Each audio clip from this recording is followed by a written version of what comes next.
talk often about earthquakes and wildfires, but this morning it's another natural threat. Northern California volcanoes are no longer considered a threat. The U.S. Geological Survey has updated its risk assessment.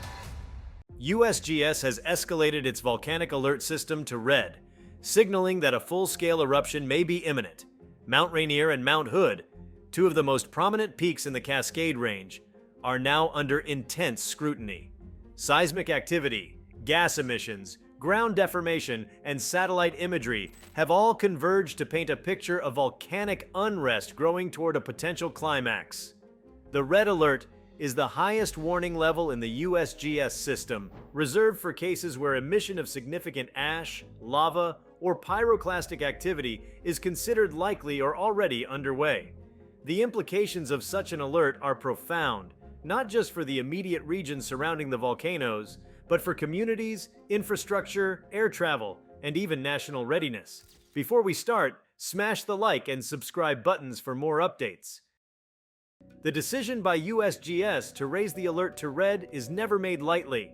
Beneath the snow-capped mass of Mount Rainier, sensors have recorded swarms of small earthquakes, some clustering closer to the summit than in previous episodes of unrest. The tremors suggest movement of magma and volatile fluids at depth, forcing crustal rock to shift and fracture. This kind of subsurface motion can sometimes preface eruption. Simultaneously, gas monitoring teams have detected increases in sulfur dioxide and other volcanic gases venting from fumaroles or recently opened cracks in the volcano's flank. In mountain systems adorned with ice and glacier cover, rising magma may begin heating subsurface water and ice, generating steam pressure and amplifying fracturing. In satellite imagery, subtle bulging or inflation has been spotted in ground deformation studies, consistent with magma intruding into shallower chambers. Put together, the signals coalesce. The volcano is actively gearing toward eruption. Mount Hood, long considered less active than its neighbors, is showing alarming signs of synchronized unrest. While historically quieter, the volcano's network of seismometers has picked up increasing frequency of tremors at mid-crustal levels beneath its summit region.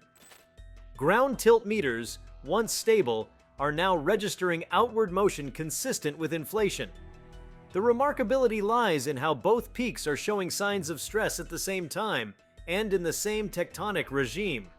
Their shared geological setting in the Cascades places them in the same subduction-related volcanic arc, fueled by magma generated as the Juan de Fuca plate plunges beneath the North American plate. A systemic shift in magmatic plumbing or regional tectonic stress could conceivably drive simultaneous unrest in multiple peaks.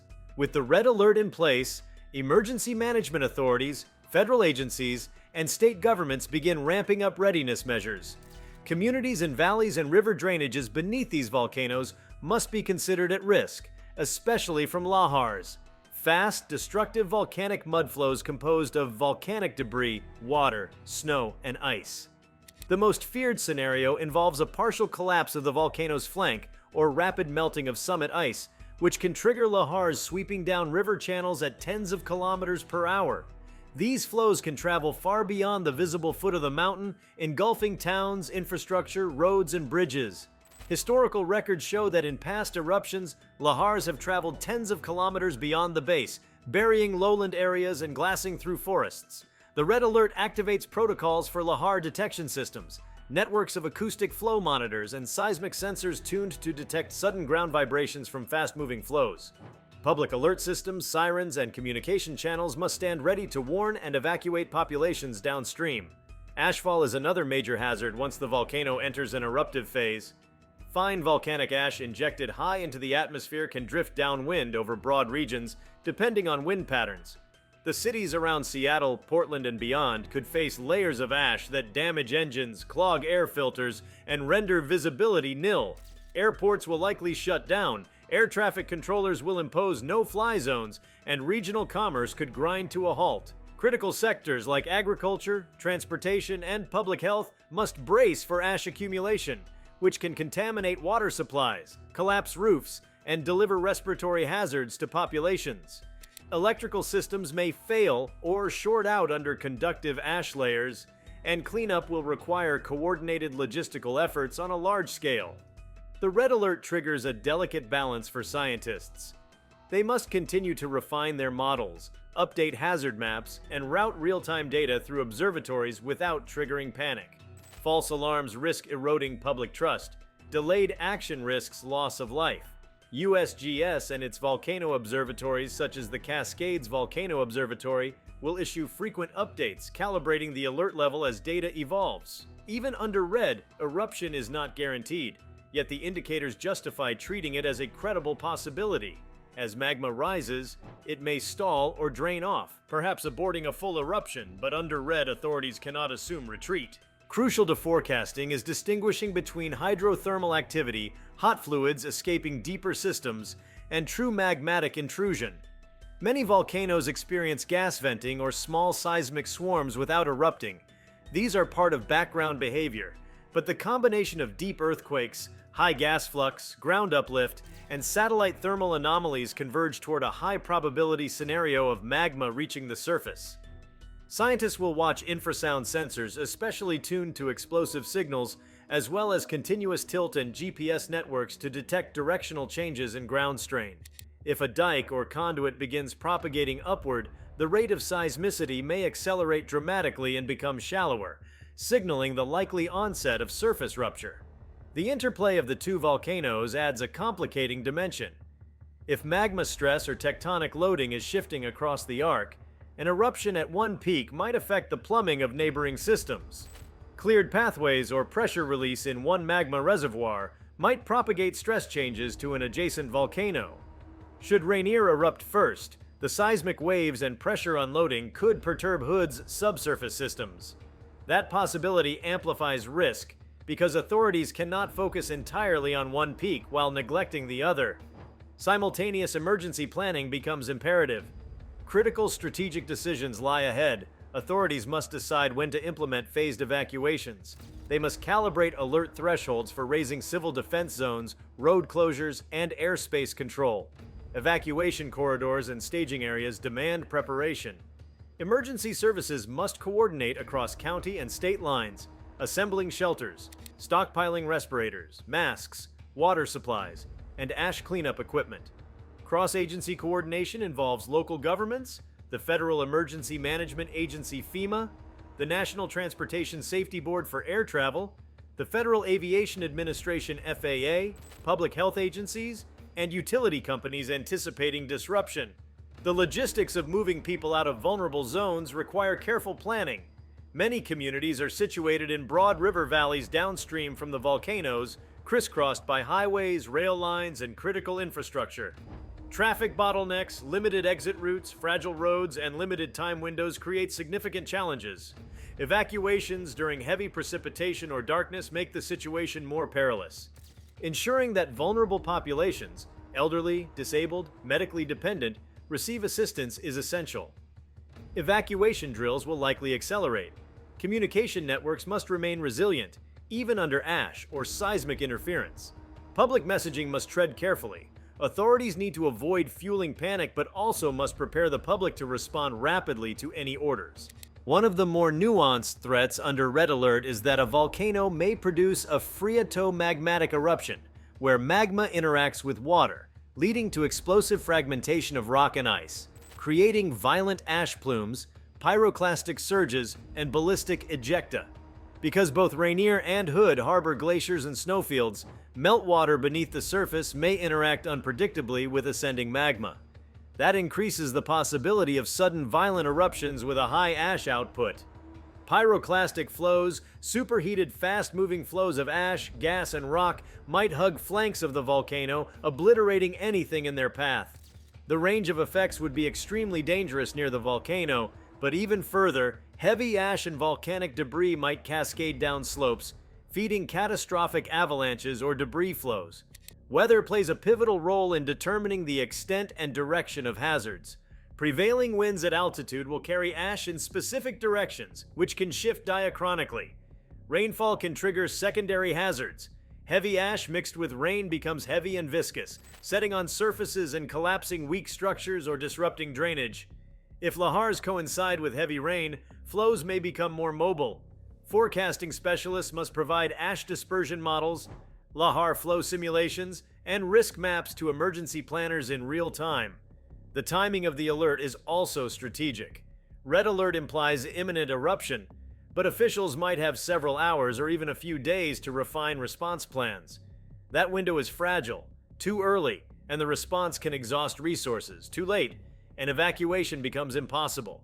USGS has to carefully pace public bulletins, indicating magnitude of risk without overstating certainty. They must calibrate go/no-go thresholds in real time as new data accumulates. The red alert also carries implications for national defense and critical infrastructure. The Pacific Northwest hosts military bases, radar stations, power grids, pipelines, and telecommunications networks. Plumes of ash could interfere with satellite communication, grounding of aircraft, or disabling of generators. A volcanic eruption is not purely a geologic event, it ripples through civilian infrastructure, emergency supply chains, and even affects energy markets if hydroelectric dams or transmission lines are damaged. Utility operators must brace for potential disruption in generation, transformer failure, and ash accumulation on solar panels. Port facilities downwind could experience closure, disrupting maritime trade. In aviation, red alert triggers the activation of volcanic ash advisory centers. Ash presence in flight paths is one of the greatest hazards to jet engines. Ash ingested at altitude can melt inside turbines, leading to engine failure. Airlines would reroute flights, cancel schedules, and delay transits across the region. Weather services must continuously monitor ash plume heights and drift, issuing NOTAMs and no-fly zones. Even cargo and airmail corridors across the United States may be disrupted for days. Economically, the impact could be large, particularly if the eruption closes major urban centers or damages transport arteries. Supply chains passing through the Pacific Northwest could seize up. Recovery costs could reach billions in ash cleanup, infrastructure repair, and rebuilding houses. Tourism on the volcanoes and surrounding national parks will plummet, affecting local economies already dependent on wilderness recreation. Insurance claims for business interruption, property damage, and health impacts may soar. A critical dimension of risk lies in communications, keeping the public informed without creating widespread panic or misinformation. Authorities must use multiple channels: social media, emergency broadcast systems, cell alerts, local radio and TV, door-to-door warnings in some areas. Messaging must be clear about recommended actions, evacuation routes, shelter-in-place protocols, and the evolving nature of the threat. The way people respond matters enormously. Delay in heeding warnings or misleading rumors can magnify casualties. Community preparedness must shift into high gear. From a scientific perspective, the unfolding event is both an opportunity and an immense responsibility. Volcanologists will scramble to refine eruption forecasts, run magma chamber models, assess conduit dynamics, and predict eruption scenarios under varying degrees of explosivity. Real-time geochemical sampling of gases, ash, and aerosols will inform models of magma composition, depth, and volatile content. Heat flux measurements and remote sensing thermal anomalies will help identify where and when eruption might breach the surface. The interplay of data will update hazard maps and risk zones daily or hourly. The red alert also forces re-examination of long-standing volcanic risk assessments. Rainier especially ranks among the most dangerous volcanoes in the United States due to its proximity to heavily populated areas and its potential for generating massive lahars. Risk models must be stress-tested under worst-case eruption scenarios. Do evacuation zones expand? Are existing lahar warning systems sufficient? What if secondary volcanic hazards, like flank collapse or dome growth, take place? Preparing for a cascading sequence of failures is part of responsible planning under red alert. Environmental consequences also loom large. In the immediate vicinity, forested slopes may be blasted by pyroclastic flows or ash fallout.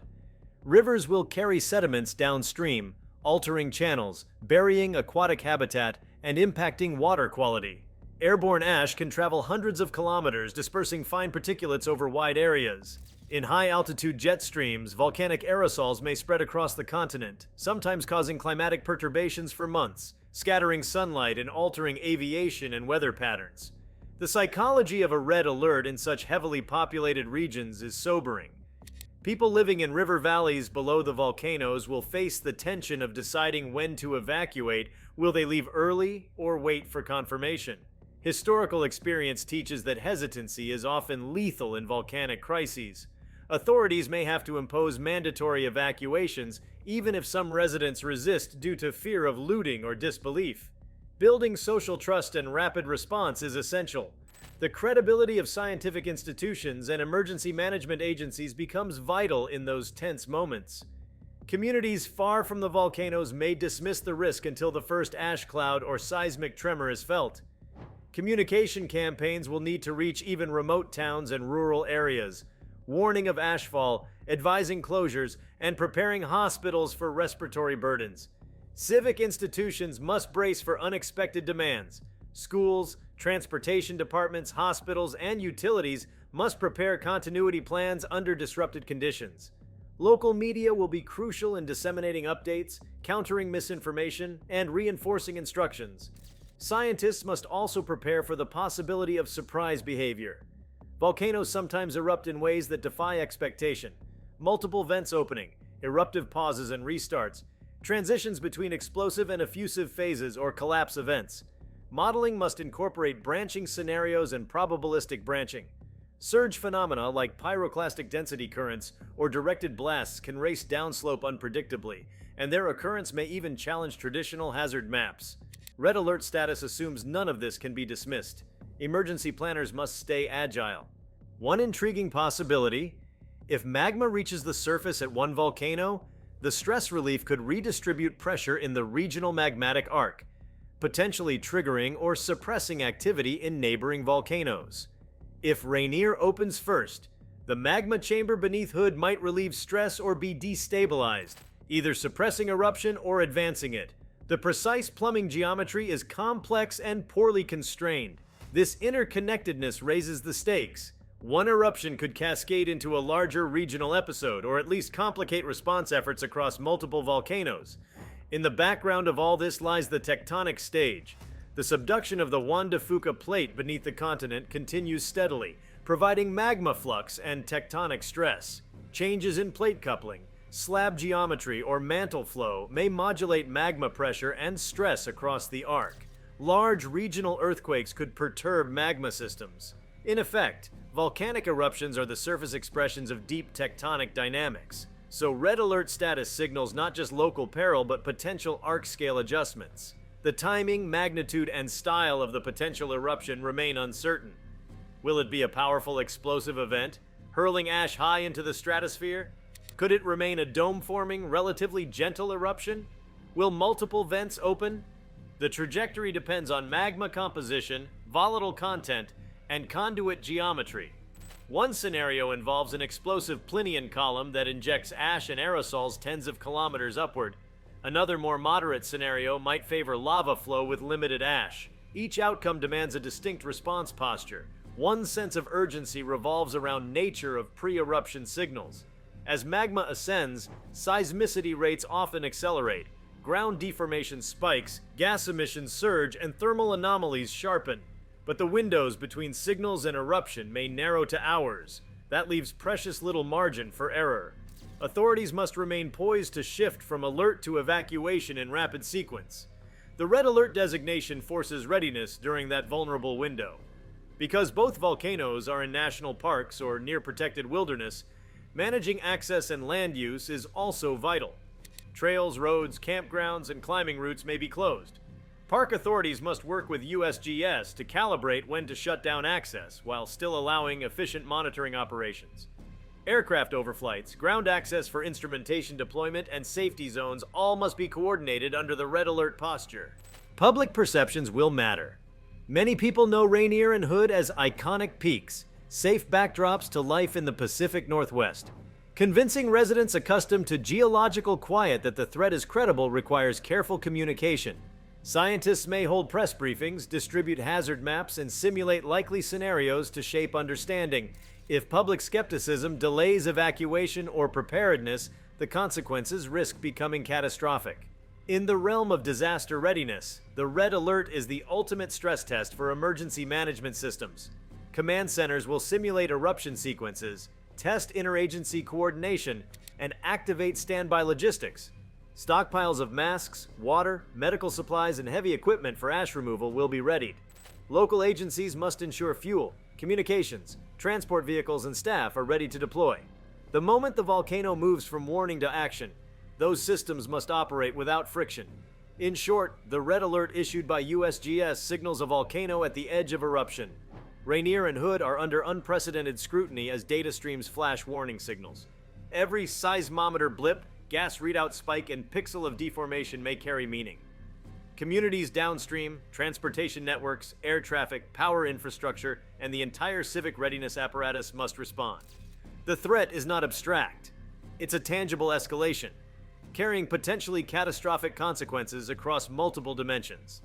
The coming hours and days may test the resilience of science, governance, engineering, and community survival in ways that few have faced and many have long feared. If you like this video, please give it a like and subscribe to our channel. Also, leave your comments below and tell us, what are your thoughts on the USGS red alert for Mount Rainier and Mount Hood? We want to hear from you. Thank you for watching, and see you next time.